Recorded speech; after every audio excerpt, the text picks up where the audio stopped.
اعوذ باللہ من الشیطان الرجیم بسم اللہ الرحمن الرحیم عزیزان من، آج جون 1970 کی 14 تاریخ ہے۔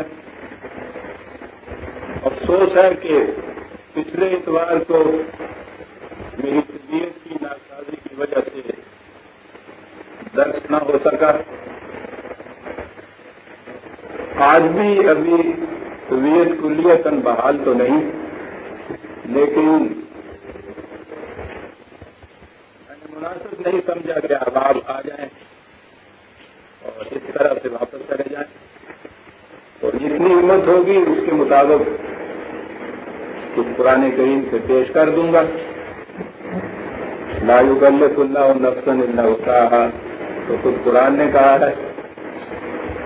درس کا آغاز سورہ النساء سے ہوتا ہے، چوتھی سورت۔ بسم اللہ الرحمن الرحیم۔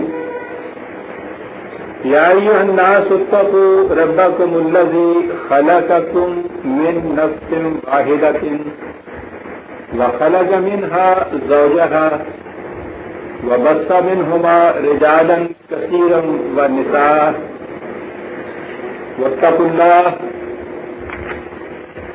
الله الذي تساءلون به والأرحام ان اللہ كان علیکم رقیبا۔ پہلی آیت ہے یہ۔ عام ترجمہ ہے کہ اے نوع انسانی، تم اس اللہ کے قوانین کی نگہداشت کرو۔ میں عام ترجمہ لفظی بیان کیا جاتا ہوں کہ جس نے تمہیں نفس واحدہ سے پیدا کیا اور اس سے اس کے زوج کو پیدا کیا، اور پھر ان سے آگے کثیر تعداد مرد اور عورت کا سلسلہ آگے چلا۔ خدا کے قوانین کی نگہداشت کرو، اس قانون کی نگہداشت کہ جس کی روح سے تم ایک مدنی زندگی میں ایک دوسرے کے محتاج ہوتے ہو۔ اس کی ابتدا ایک خاندانی زندگی سے ہوتی ہے، باہمی رشتہ داری سے ہوتی ہے۔ خدا تمہارے ہر ایک عمل پر نگران ہے۔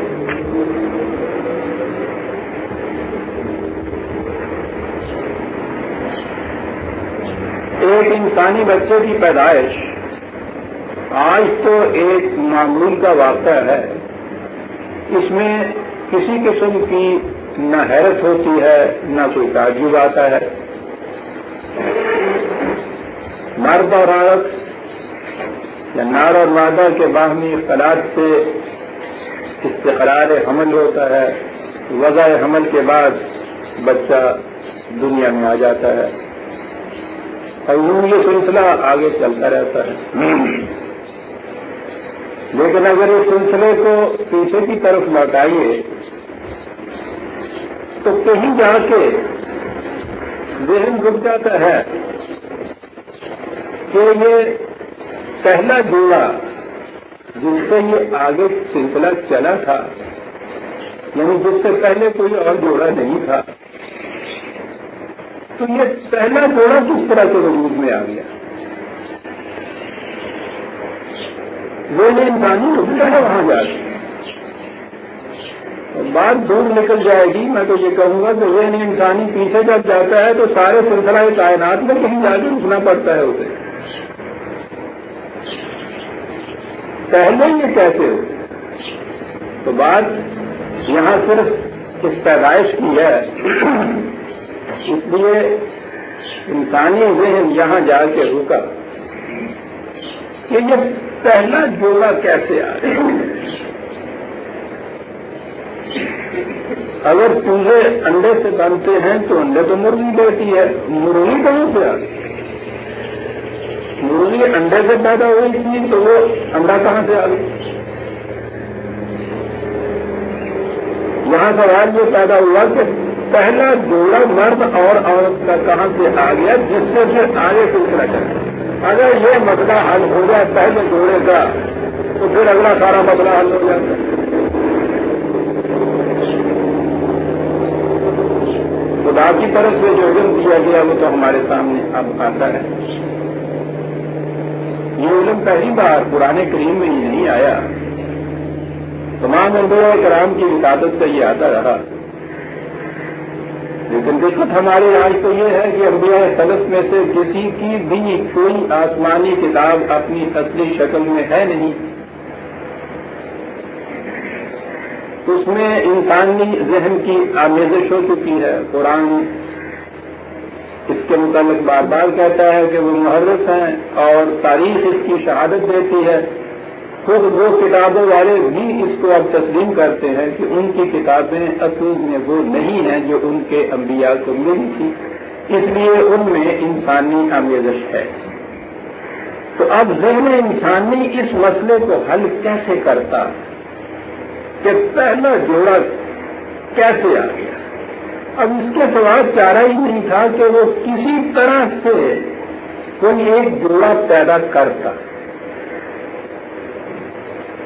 انہوں نے شیو جی اور پاروتی کا جوڑا پیدا کر لیا کہ صاحب برہما نے پیدا کر دیا، چلیے صاحب مسئلہ حل ہوا. آپ کے ہاں یہ شامل نسل میں یہ انبیاء کرام جن کا ذکر قرآن کریم میں آتا ہے، ان کی سابقہ کتابوں کے مجموعے کا نام تورات رکھا جاتا ہے،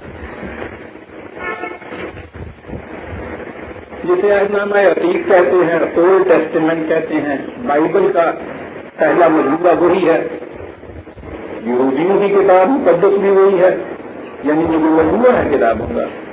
عیسائی بھی اس کو مانتے ہیں. تو اس کی ابتدا کتاب پیدائش سے ہوتی ہے. تو انہوں نے جوڑا پیدا کرنے کی بجائے ایک مرد بنایا.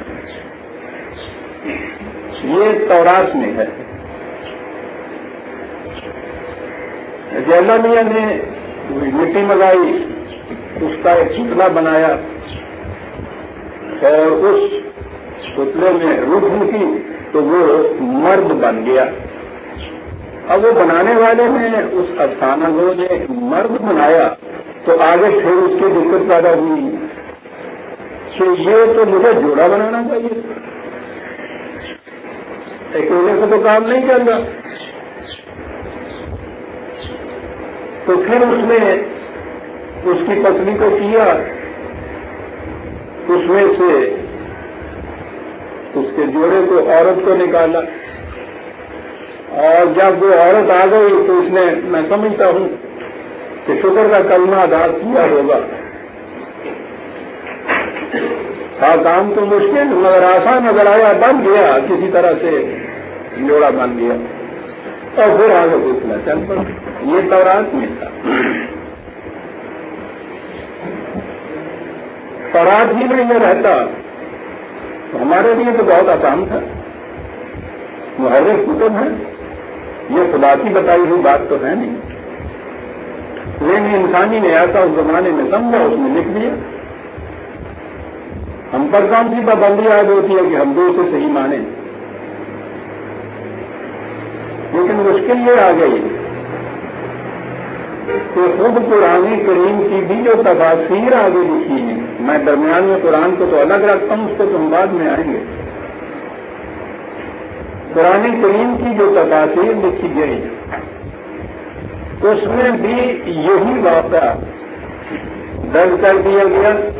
قرآن کی ان آیات کی تفسیر میں جن میں انسان کی پیدائش کا ذکر ہے.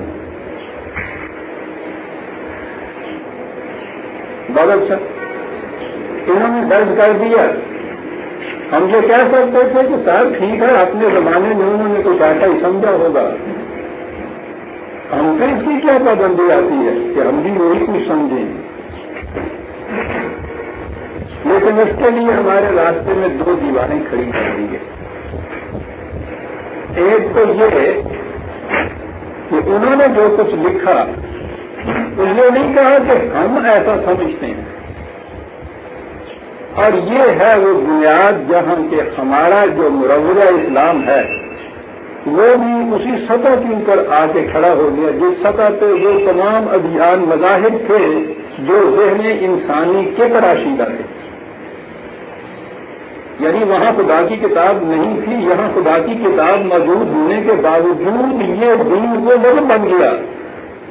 جو دوسروں کے ہاں چنانچہ آپ کے ہاں یہ جو تفسیر لکھی گئی اس کے لیے کہا گیا کہ رسول اللہ صلی اللہ علیہ وسلم نے ایسا فرمایا ہے.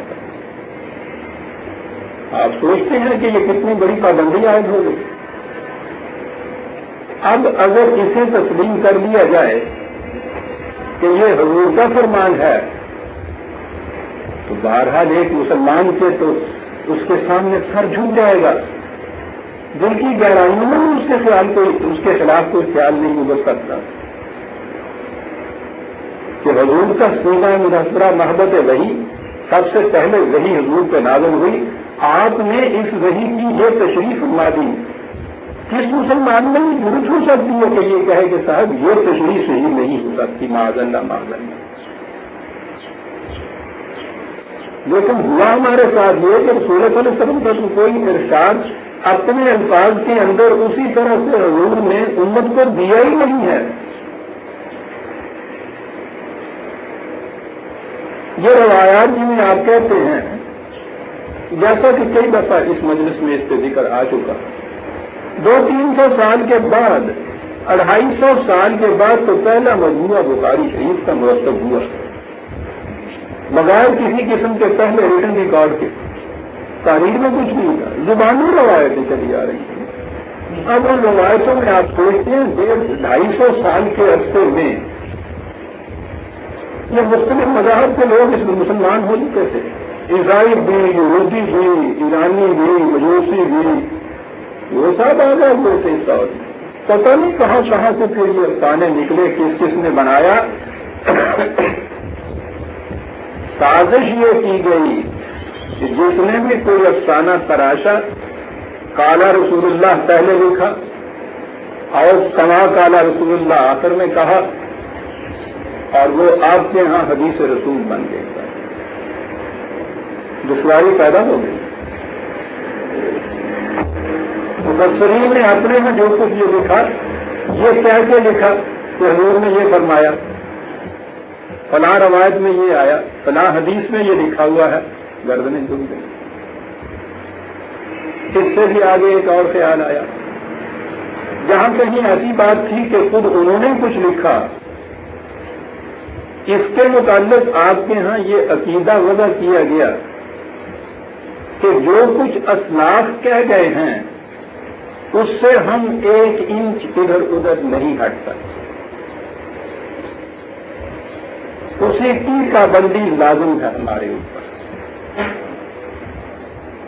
انہوں نے قرآن کو خوب سمجھا سوچا، حدیث ان کے سامنے تھی، رسول اللہ کے دور سے ہم سے زیادہ قریب تھے، اس لیے انہوں نے جو کچھ کہا ہے اس کے بعد ہم کچھ سوچ فکر نہیں کر سکتے. میرے ایک دوست نے اگلے دنوں بڑی دلچسپ بات کی. کسی ایسے ہی صاحب سے وہ بات کر رہے تھے تو انہوں نے کہا کہ قرآن کریم کے اندر کچھ غور و فکر کرنا چاہیے. انہوں نے کہا کہ صاحب غور و فکر وہ اسلاف جو تھے متقدمین وہ غور و فکر کر چکے ہیں، انہوں نے کیا ہے، ہم نہیں اب کریں. انہوں نے کہا کہ قرآن میں قدم قدم پہ ہمیں کہا گیا ہے کہ غور کرو، فکر کرو، تعقل کرو، تدبر کرو، شروع سے کام لو. انہوں نے کہا کہ یہ ان کے لیے تھا. انہوں نے کہا کہ اچھا یہ نماز پڑھو، روزہ رکھو، حج لو، زکات لو، یہ تو ہمارے لیے، اور غور کرو، فکر کرو، تدبر کرو، وہ ان کے لیے. میں نے کہا ٹھیک، خان پین میں بھاگ گئی تو آندولن ہم گنا. یعنی جہاں یہ کیفیت پیدا ہو جائے کہ یہ قرآن کے احکام اور فکر، تدبر، تعقل، شعور جو تھا یہ ان کے لیے تھے، ہمارے لیے یہ ہے ہی نہیں. غلط ہے جی جانے میں. قرآن قیامت تک کے لیے، ہر انسان کے لیے یہ دعوت غور و فکر دیتا ہے، اور جو غور و فکر سے کام نہیں لیتے ان کے متعلق کہتا ہے کہ کرانا دے جہنم کثیر من الرجال. تو جہنم میں جانے والے انسان ہیں. آخرت کا جہنم تو جا کے دیکھیں گے. یہاں کی جہنم تو ہمارے سامنے ہے نا کہ جو قوم 1000 برس سے غور و فکر چھوڑ دے کس قسم کے جہنم میں مبتلا ہوتی ہے وہ تو ہمارے سامنے ہے. میں نے عرض کیا ہے کہ 2 باتیں ہمارے راستے میں حائل ہو گئی. ایک تو انہوں نے جو کچھ لکھا اس کے مطابق کہہ دیا کہ رسول اللہ صلی اللہ علیہ وسلم نے ایسا فرمایا, گردنیں جھک جاتی ہیں اس کے بعد. اور پھر یہ کہ اسلاف نے اگر اپنی طرف سے بھی کچھ لکھا ہے ہم ان کے خلاف کچھ نہیں کہہ سکتے. یہ جو خاص مسئلہ ہمارے سامنے ہے, پہلے انسان کی پیدائش کیسے ہو گئی. میں نے عرض کیا کہ تورات کی کتاب پیدائش میں یہ لکھا ہے کہ خدا نے مٹی سے آدم کا ایک پتلا بنایا اور اس کے پسلی سے پھر اس کی بیوی پیدا کی. ہمارے ہاں آپ دیکھیے کہ جب افسانہ آگے بڑھتا ہے تو اس میں زیب داستان کے لیے کچھ اور بڑھانا پڑتا ہے. اگر وہ پہلے ہی افسانے کی نقل ہو تو اس دوسرے افسانے کی کچھ قیمت نہیں ہوتی, کچھ تو اس میں زیادہ ہونا چاہیے نا. وہاں اتنا ہی تھا. ہمارے ہاں کی تفاسیر میں یہ لکھا ہے, پہلے تو یہ لکھا, تفسیر ابن کثیر ہمارے ہاں بڑی مشہور تفسیر ہے پہلے دور کی. اصل میں وہ طبری کی جو پہلی تفسیر ہے نا یہ اسی کا ہی ملخص ہے. اور اصل تو یہ ہے کہ جتنی تفاسیر آپ کے یہاں ہیں وہ امام طبری کی سب سے پہلی تفسیر کے اوپر ہی لگ رہی ہیں. حقیقت میں اپنے اپنے انداز کے مطابق بات کو پھیلاتے چلے گئے ہیں. کہا سب نے وہی پوچھا کہ وہ کہہ گئے, اور انہوں نے انتظام یہ کیا ہے کہ جو کچھ کہا ہے اس کے لیے کہا ہے کہ رسول اللہ نے ایسا فرمایا. جامد ہو کے رہ گئے نا آپ کے ذہن اس طرح سے, اس پر لگا دیے گئے نا اتنا ایک کہنے سے. تصویر ابن کثیر میں میں 1-2 روایتیں آپ کے سامنے پیش کروں گا.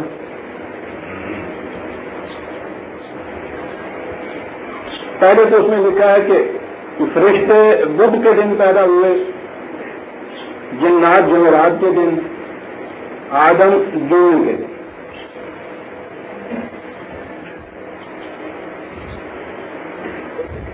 جمعے کے دن جو پیدا ہوتا ہوں جمعہ کرنے لگے. یہ آپ اتنے سے سوچیے کہ یہ بدھ جمعرات اور جمعرات جمعے یہ تو انسانوں کے دور کی چیز ہے.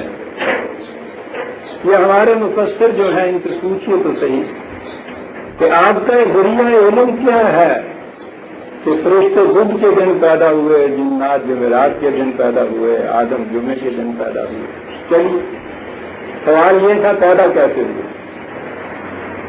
لکھا ہے کہ پھر آدم علیہ السلام کی مٹی اٹھائی گئی. یاد رکھیے ان کے نزدیک حضرت آدم علیہ السلام نبی, ان کی مٹی اٹھائی گئی جو چکنی تھی اور اچھی تھی.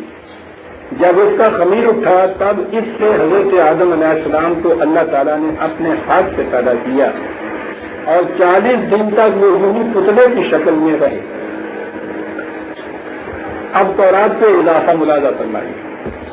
ابلیس آتا تھا اور اس کا لات مار کر دیکھتا تھا کہ وہ بجتی مٹی تھی جیسے کوئی کھوکھلی چیز ہو. لات مار کے دیکھتا تھا, پھر اس نے دیکھ لیا کہ کھوکھلی ہے اندر سے, پھر منہ کے سوراخ سے گھس کر پیچھے کے سوراخ سے نکل جاتا تھا اور اسی طرح سے وہ آتا جاتا تھا. پھر جب اللہ نے ان میں روح پھونکی اور وہ سر کی طرف سے نیچے کی طرف آئی تو جہاں جہاں تک پہنچتی رہی خون گوشت بنتا گیا. جب ناف تک روح پہنچی تو وہ اپنے جسم کو دیکھ کر خوش ہوئے اور جھٹ سے اٹھنا چاہا, لیکن نیچے کے دھڑ میں روح نہیں پہنچی تھی اس لیے اٹھ نہ سکا. جب سارے جسم میں روح پہنچ گئی اور چھینک آئی تو کہا الحمدللہ رب العالمین. اللہ تعالیٰ نے جواب میں کہا یرحمک اللہ.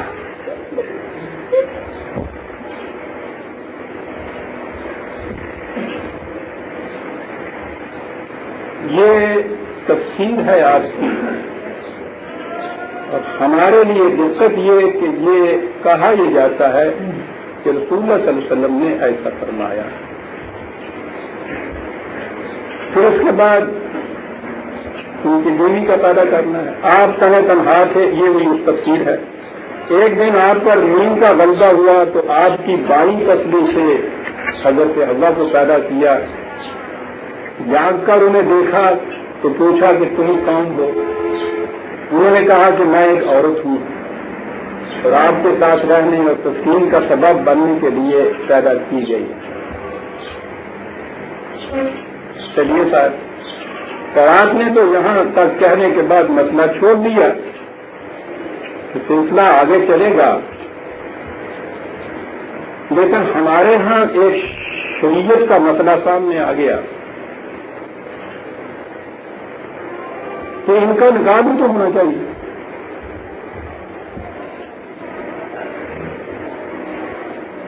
یعنی اگر یہ بغیر نکاح کے آگے سلسلہ چلے تو ہمارے آپ کے متعلق نہیں ہے.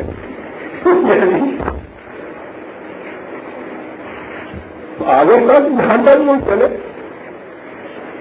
جو عیسائیت نے پہلا گناہ کہا تھا آدم حوا کا، وہ اسی آدم چوک کا نتیجہ تھا. انہوں نے کہا کہ نہیں تھا، ہم تو اپنے ایسی چوک نہیں رہنے دیں گے. اس کا خیال کچھ بات میں پیدا ہوا. یہ ہمارے ہاں مولانا احتشام الحق صاحب ہے نا، وہ مشہور ہے نکاح خاں. انہوں نے اپنے درس میں یہ فرمایا تھا، ریڈیو پہ درس یہ کرتے تھے نا، تو انہوں نے یہ فرمایا، ان کے نزدیک نکاح کی بڑی اہمیت تھی.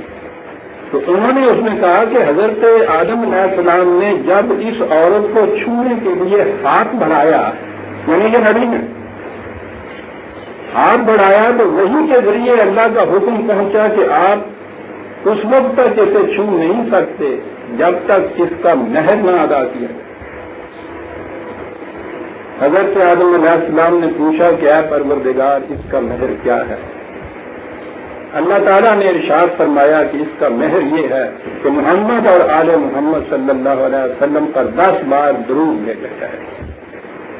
حضرت آدم نے 10 مرتبہ محمد اور آل محمد صلی اللہ علیہ وسلم پر درود بھیجا، اور ملائکہ کی شہادت کے ساتھ دونوں کے مابین نکاح قائم ہوا.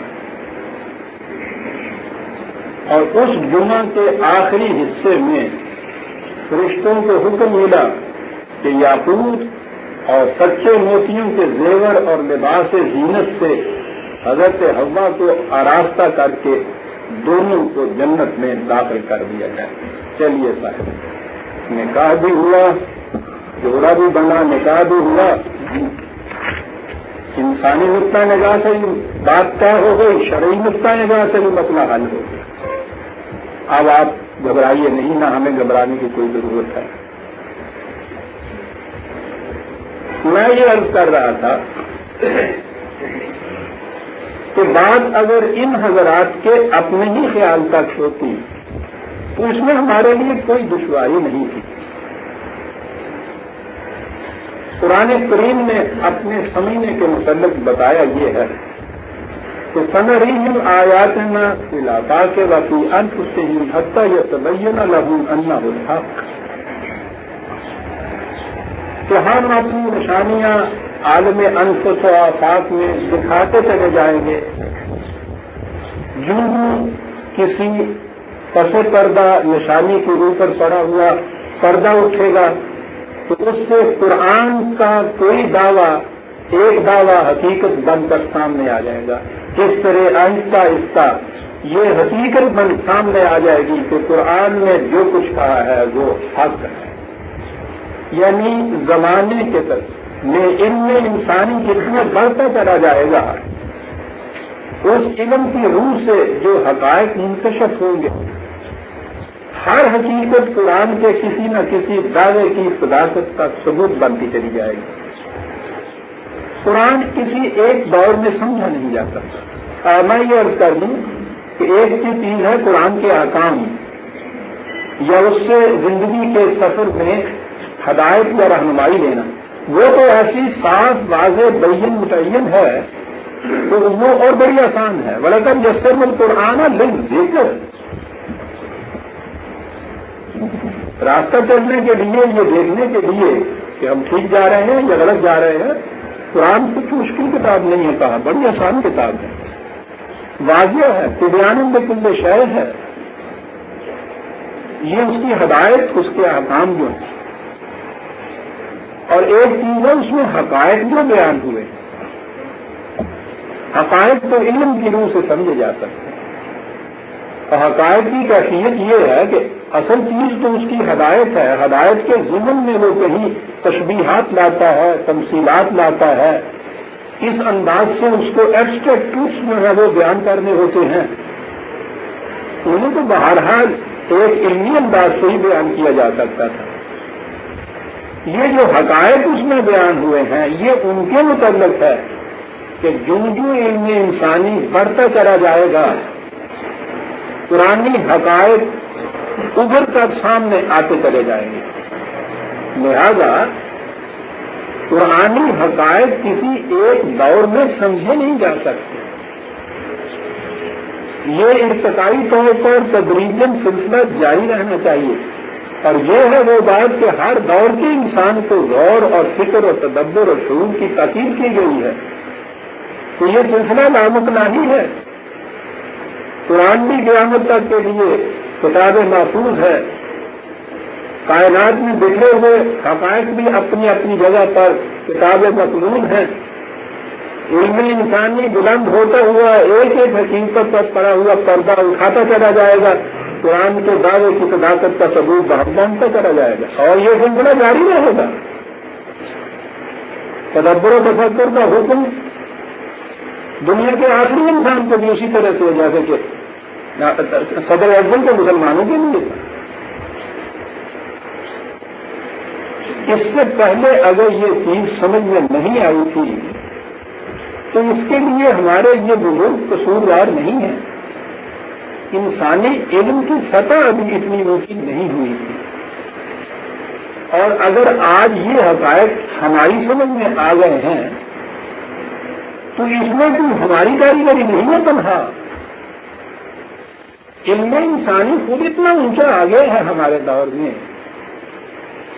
کہ کل تک یہ چیزیں جو بالکل راز سربستہ نظر آتی تھی آج دنیا حقیقتیں بن کے ہمارے سامنے آ گئی ہیں. ہماری اگر کوئی خوبی ہے اس میں تو اتنا ہی ہے کہ قرآن نے جو ہمیں حکم دیا تھا غور فکر تدبر شعور سے کام لینے کا، ہم نے اس سے کام لیا.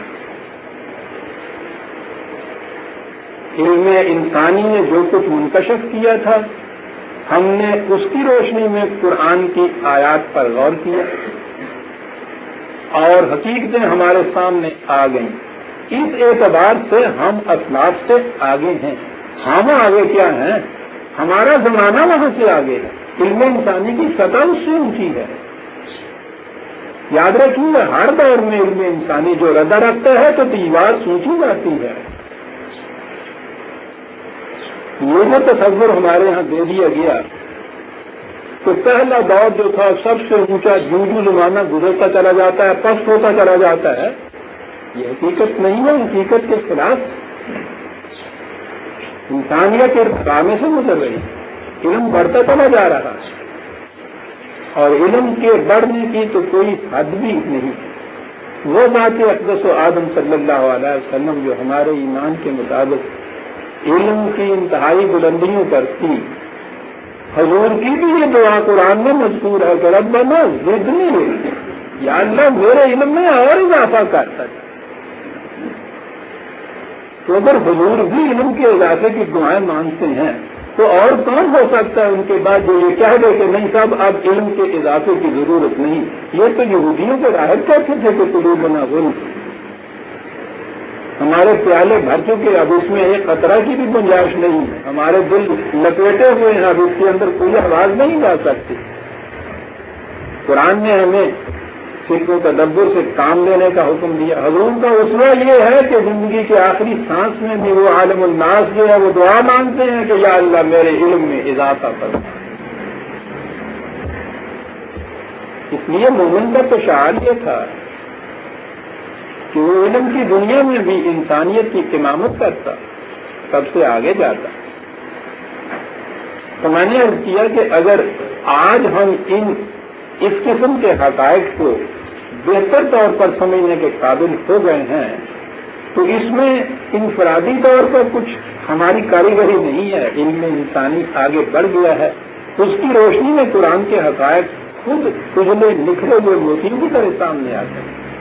اب دیکھیے کہ یہ جو مشکل ترین مسئلہ تھا، پہلا جوڑا کیسے آ گیا، ابتدا کس طرح سے ہو گئی۔ پانچ انکشافات آج 2 اور 2 4 کی طرح اسے ثابت کر رہے ہیں۔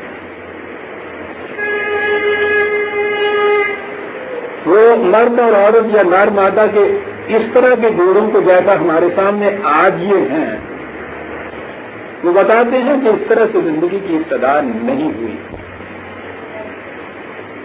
یہ بات ذرا مشکل سی ہے، لمبی سی بھی ہے،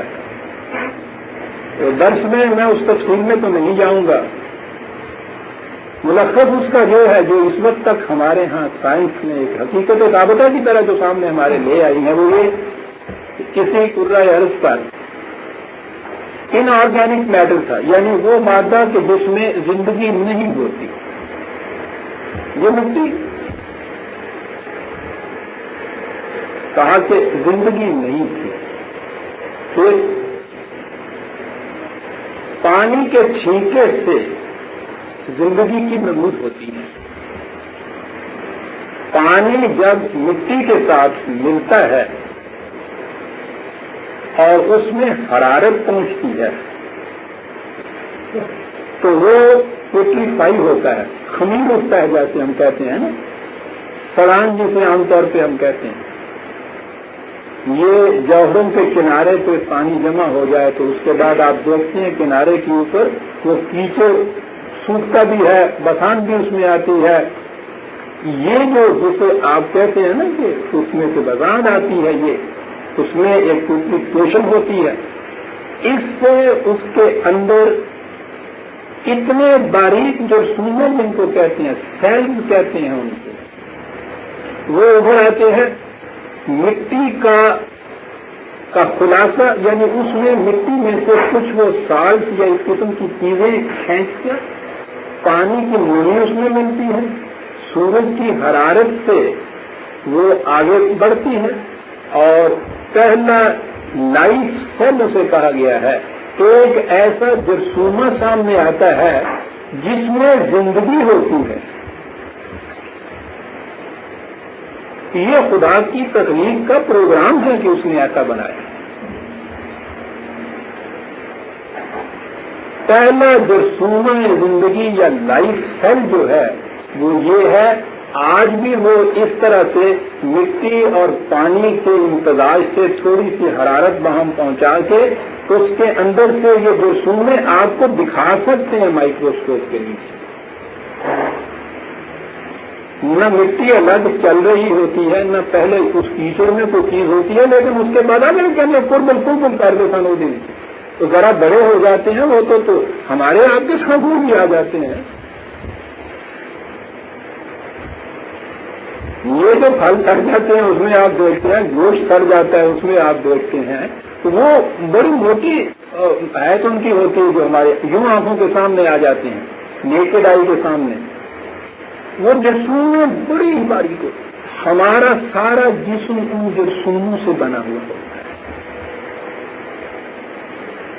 اور یہ ایسا عجیب سلسلہ ہے، کبھی ارتقاء کے اوپر میں آؤں گا، قرآن سے آپ کو بتاؤں گا، ایک ایک آیت سامنے لاتا ہے کہ یہ جو سلسلہ ہمارے ہاں ہے یہ مکمل یوں ہم بن نہیں گئے ہوئے، ہر سانس میں ہم مرتے ہیں، ہر سانس میں ہم بنتے ہیں۔ ایک سیکنڈ میں قریب 50 لاکھ جرثومہ ہمارے اندر تلف ہوتا ہے، ایک سیکنڈ میں 50 لاکھ کے قریب، اور اس کی جگہ نیا جرثومہ بنتا ہے۔ یہ لائف سیل جو ہیں ان کی ابتدا اس طرح سے ہوتی ہے، وہ سیل ایک ہی ہوتا ہے، اس کے اپنے اندر ابھی اس کی صلاحیت نہیں ہوتی کہ وہ اپنے جیسا اور سیل پیدا کرے. یہ واحد ہوتا ہے، یونیلیٹرل ہوتا ہے. اپنی ذات کے اندر وہ ایک جامع چیز ہوتی ہے، لیکن اس میں ابھی آگے کچھ پیدا کرنے کی صلاحیت نہیں ہوتی.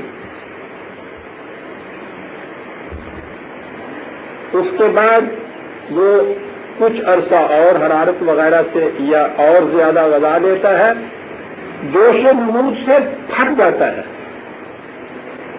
اس کے خود دو حصے ہو جاتے ہیں. ان کو سسٹر سیل بھی کہتے ہیں یا ڈاٹر سیل بھی کہتے ہیں. وہ سسٹر سیل جو ہے دو حصوں کے اندر وہ خود بخود پھٹ کے دو حصوں میں تقسیم ہوتا ہے. ان میں سے ایک حصے کو آپ یہ کہیے کہ وہ مذکر ہوتا ہے، دوسرا حصہ مؤنث ہوتا ہے. ایک نر ہوتا ہے، ایک مادہ ہوتا ہے. یوں کہیے کوئی نہیں کہہ سکا آج تک کہ وہ پہلا سیل جس کے اپنے اندر تو اس روز مختلف قسم کی خصوصیات نہیں نظر آتی تھی، خود ہی جوش نمود سے جب پھٹتا ہے تو دو حصوں میں جب بڑھتا ہے تو ان دونوں میں الگ الگ خصوصیات پیدا ہوتی ہیں. لیجیے زندگی کو آگے بڑھانے کے لیے پہلا جوڑا وجود میں آ گیا اور اس سے آگے بڑھنا شروع ہوا. وہ جو مٹی اور پانی کی امتزاج تھے وہ سیل تو بنتے چلے جاتے ہیں، لیکن وہ واحد ہوتا ہے، ایک ہوتا ہے. اس کے اندر دو کی خصوصیت نہیں ہوتی. پھٹتا ہے، اس کے اندر جوڑا بنتا ہے. اس جوڑوں سے پھر آگے بات چلتی ہے. زندگی جب سنوں سے شروع ہوئی، مختلف ارتقائی مدارج طے کرتی ہوئی. قرآن کے الفاظ میں ایک ایک دور جو 50,000 سال کا بھی تھا، آگے بڑھتی گئی، طے کر بدلتی گئی. پانیوں میں پہلے ابتدا ہوئی مچھلی وغیرہ کی شکل میں. ان میں سے پانی نے کوئی لہر کے ساتھ بہا کے خشکی کے اوپر ان کو پھینکا، پانی پیچھے ہٹ گیا.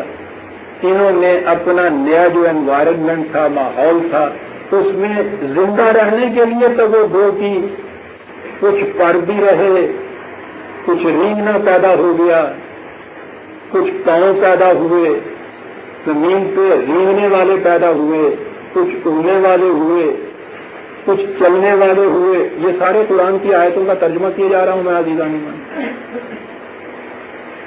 پھر آگے بڑا سلسلہ توالد کا جسے آپ کہتے ہیں، استقرار حمل جسے کہتے ہیں، میملز کہتے ہیں، دودھ پلانے والے.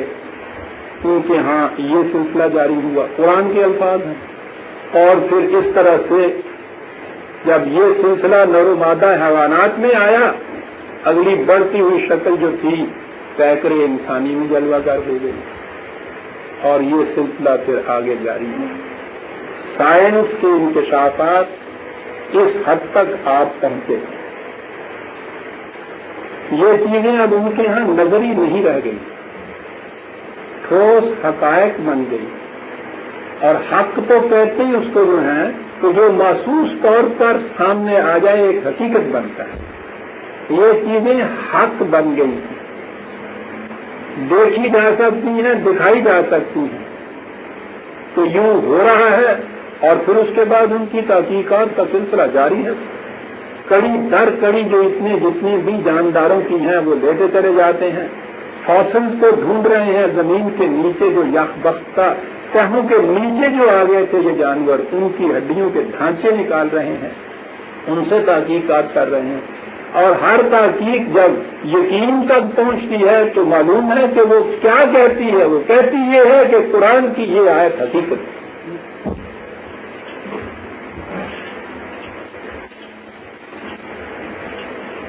میں نے عزیزان من مختصر طور پر عرض کیا کہ ذہن انسانی کی افسانہ گری نے اس مسئلے کو کیسے سلجھایا. افسانہ ہی سائنس کی انکشافات ہمیں کہاں تک لے آئی. قرآن نے کہا تھا کہ مجھے سمجھنا ہو، میرے حقائق کو سمجھنا ہو تو انفس و آفاق میں دکھی ہوئی نشانیوں پہ غور کرو. انہوں نے آفاق میں بکھری ہوئی نشانیوں پر غور کیا، تدبر کیا، تحقیق کیا، تجسس کی، انکشافات کیے، اس نتیجے پہ پہنچے۔ اس نے کہا تھا کہ جب بھی کوئی حقیقت تمہارے سامنے آئے گی تو وہ میرے بیان کردہ دعوے کی تصدیق کرے گی۔ سائنس نے ہم سے کہا کہ زندگی کی ابتدا ان آرگینک میٹر سے ہوئی، اس مادے تھے جس کے اندر زندگی نہیں تھی، مٹی جسے کہا جاتا ہے۔ قرآن نے کہا کہ بدأ خلق الانسان من طین، انسانی پیدائش کی ابتدا مٹی سے 32/7 32/7 اور فرماتے جائیے، آفاق کی نشانیاں جب بے نقاب ہو کر سامنے آتی چلی جائیں تو وہ کس طرح قرآن کے دعوے کی صداقت کی ثبوت بنتی چلی جاتی ہے۔ یہاں سے ابتدا ہوتی ہے آپ کے ہاں تھیوری آف ایولیوشن کی کہ زندگی کیسے ہوئی، اس پیکر میں کیسے آئی۔ پہلا سینٹنس یہ ہوتا ہے کہ ان آرگینک میٹر کے اندر تو یہ بات نہیں تھی، لیکن ابتدا اس کی جو ہے ان آرگینک میٹر سے ہوئی۔ قرآن کہتا ہے بدأ خلق الانسان من طین، مٹی سے ہوئی۔ اب مٹی جو ہے خشک مٹی رہتی ہے تو اس کا تو پتلا بنایا جاتا، وہ ذہن انسانی نے جب وہ عہد تقویت میں تھا تو مٹی کا پتلا بنایا۔ وہ کہتا نہیں، پتلے والی بات نہیں۔ وَلَقَدْ خَلَقْنَا الْإِنسَانَ مِنْ سُلَالَةٍ مِّن طِينٍ 23/12 مٹی کا نہیں پتلا بنایا۔ مٹی کے اندر زندگی پیدا کرنے والی چیزوں کا جو نچوڑ تھا نا، اس سے ابتدا کی۔ کیا بات ہے قرآن!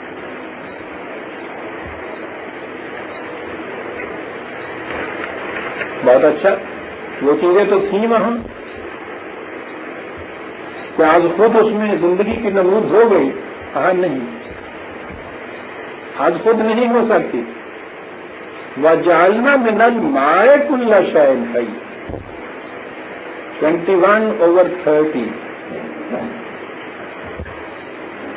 زندگی کی نمود پانی سے ہو۔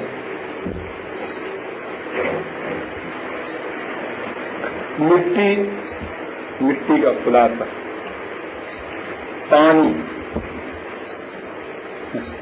زندگی عرض کر دوں کہ اتنا کہہ کے وَجَعَلْنَا مِنَ الْمَاءِ كُلَّ شَيْءٍ حَيٍّ خالص آپ دیکھتے ہیں سائنٹیفک ٹروتھنگ سے بیان کیا گیا ہے، اور اس کے آگے کہا ہے افلا یؤمنون، اب بھی ایمان نہیں لاتے۔ ایمان لانے کے لیے آپ دیکھ رہے ہیں کیا چیزیں پیش کی جا رہی ہیں۔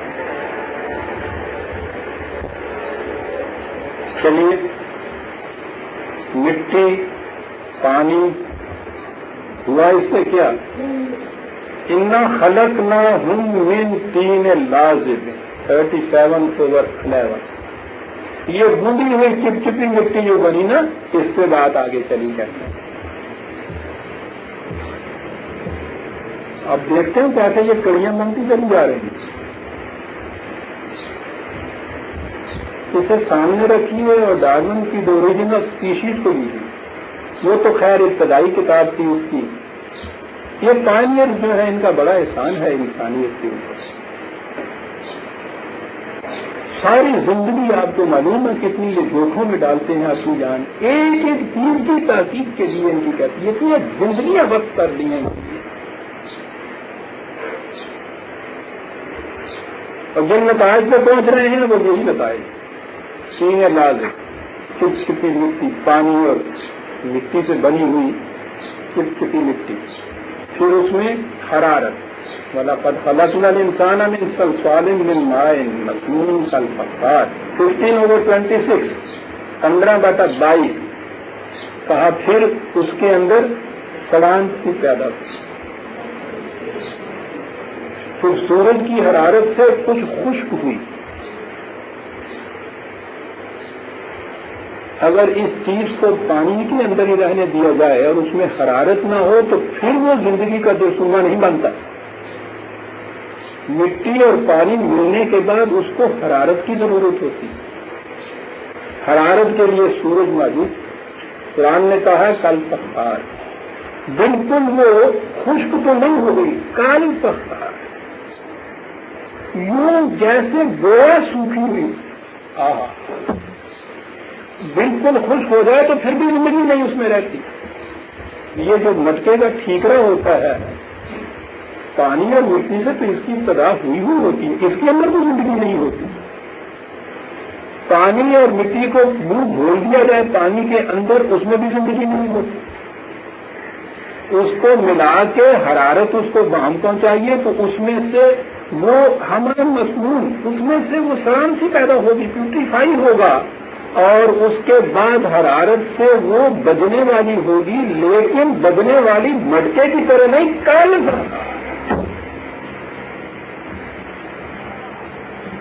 جانے من ان چیزوں کی بات کو وہ یورپ کے سائنٹسٹ کیا.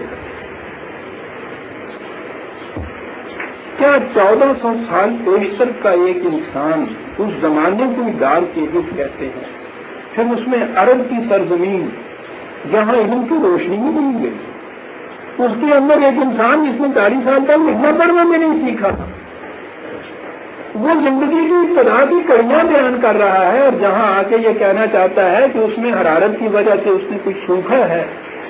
وہ سوکھنے والی چیز میں فرق پیدا کرتا ہے. اس قسم کی سوکھی ہوئی چیز جیسے کہ یہ مٹکے کی جو چٹنی ہوتی ہے، اور اس قسم کی سوکھی ہوئی چیز کے جو سوکھی ہوئی تو ہوتی ہے لیکن زندگی کی نمود اس میں ہو جاتی ہے. کل پکتا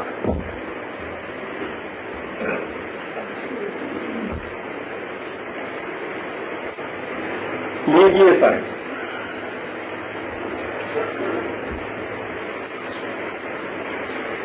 اب یہ جو چیز آئی ہمارے سامنے، پہلا لائف سیل آ گیا، ایک یونٹ، دو نہیں ہوئی ابھی ہو.